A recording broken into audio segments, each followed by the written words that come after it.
សួស្តីបងប្អូនអរគ្នាស្វាគមន៍មកកាន់វីដេអូរបស់ខ្ញុំដែលថ្ងៃនេះខ្ញុំនឹងបង្ហាញបងប្អូនអរគ្នាពីរបៀបនៃការដំឡើង IIS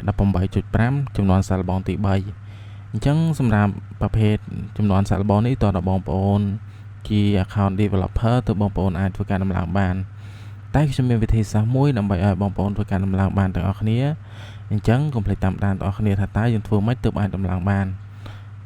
នៅ account មួយនេះអញ្ចឹងបងប្អូនអរគ្នាដែលអត់ទាន់ជា developer account គឺអត់ទាន់អាចធ្វើការដំឡើងនៅ IIS 18.5 beta 3នេះបានទេចំនួនសាកល្បងទី3នេះបានទេអញ្ចឹងដើម្បីធ្វើការដំឡើងបានហ្នឹងបងប្អូនទស្សនាវីដេអូនេះខ្ញុំទាំងអស់គ្នាអញ្ចឹងដំបូងឡើយគឺបងប្អូនធ្វើការចូលទៅកាន់ Safari សិនបងប្អូនអរគ្នាអញ្ចឹងយើងចូលមកកាន់ Safari បន្ទាប់មកបងប្អូនធ្វើការវាយនៅ IIS 18.5 ណាចឹងបងប្អូនអាចដាក់ថា IIS 18.5 beta download អញ្ចឹងពេលដែលបងប្អូនដាក់ដូច្នេះហើយបងប្អូនធ្វើការចុច search តែម្ដងអញ្ចឹងពេលដែលបងប្អូនចុច search បងប្អូននឹងឃើញ IIS ហ្នឹងគឺនៅខាងលើនេះអញ្ចឹងបងប្អូនចុចយកទី2នេះមក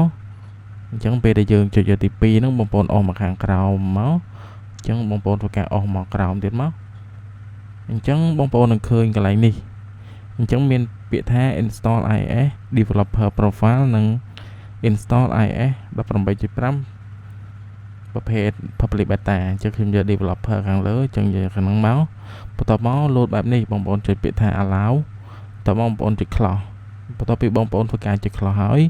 បងប្អូនអរគ្នាធ្វើការចូលមកកាន់ setting នៃទូរស័ព្ទដៃរបស់បងប្អូននេះគឺជាកម្មវិធី setting ខ្ញុំចូលមកបងប្អូននឹងឃើញវា load នៅលើនេះអញ្ចឹងបើសិនជាបងប្អូនអត់ឃើញ load លើនេះទេបងប្អូនអាចចូលទៅកាន់ general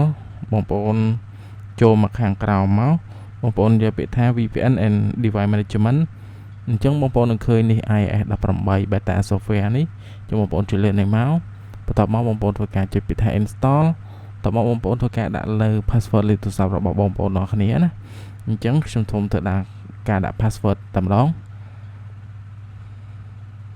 អញ្ចឹងបន្ទាប់ពីខ្ញុំធ្វើការដាក់ password ហើយវាឲ្យចុចពាក្យថា install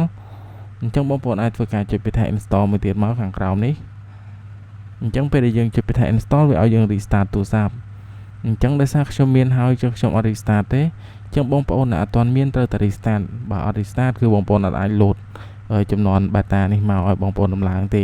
អញ្ចឹងក៏បីត្រូវបងប្អូនធ្វើការ restart ណាអញ្ចឹងបន្ទាប់ពីបងប្អូនធ្វើការ restart នៅទូរស័ព្ទរបស់យើងហើយយើងចូលទៅកាន់ setting នេះបងប្អូនចូលមកកាន់ setting នេះមកបន្ទាប់មកបងប្អូនចូលមកកាន់ general បងប្អូនចូលមកកាន់ software update អញ្ចឹងបងប្អូននឹងឃើញនេះគឺជា IIS 18.5 ចំនួនសាកល្បងទី3អញ្ចឹងបងប្អូនអាចធ្វើការចុចពាក្យថា install ក៏ install now នេះមកសម្រាប់ខ្ញុំយកពាក្យថា install tonight ខ្ញុំសង្កត់ទៅលើ install tonight ឲ្យជាប់ខ្ញុំយក download only ដើម្បីខ្ញុំ download រួចរាល់ខ្ញុំអត់តន់តឡើងវាភ្លាមទេខ្ញុំទុកបង្ហាញជូនទៅកាន់បងប្អូនអរគ្នាតែខ្ញុំយក install now ពេល download វា install ខ្លួនឯងណា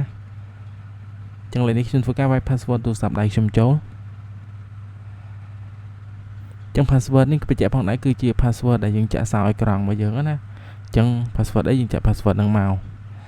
ចឹងយើងចុចពាក្យថា agree នៅខាងក្រោមអញ្ចឹងបងប្អូនយក agree មួយទៀត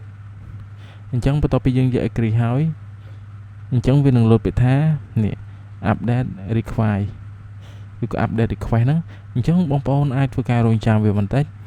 នៅពេលដែលវា download រួចរាល់គឺបងប្អូននឹង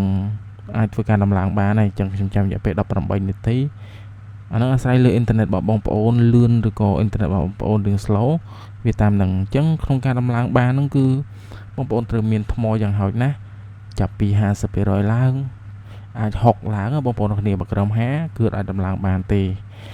ហើយបងប្អូនត្រូវមានអ៊ីនធឺណិតលឿនណាស់កុំឲ្យដាច់អ៊ីនធឺណិតណាអញ្ចឹងខ្ញុំសល់11នាទីបងប្អូនអាចឃើញអញ្ចឹងខ្ញុំនឹងជួបបងប្អូនអរគ្នានៅពេលដែលខ្ញុំ download រួចរាល់អ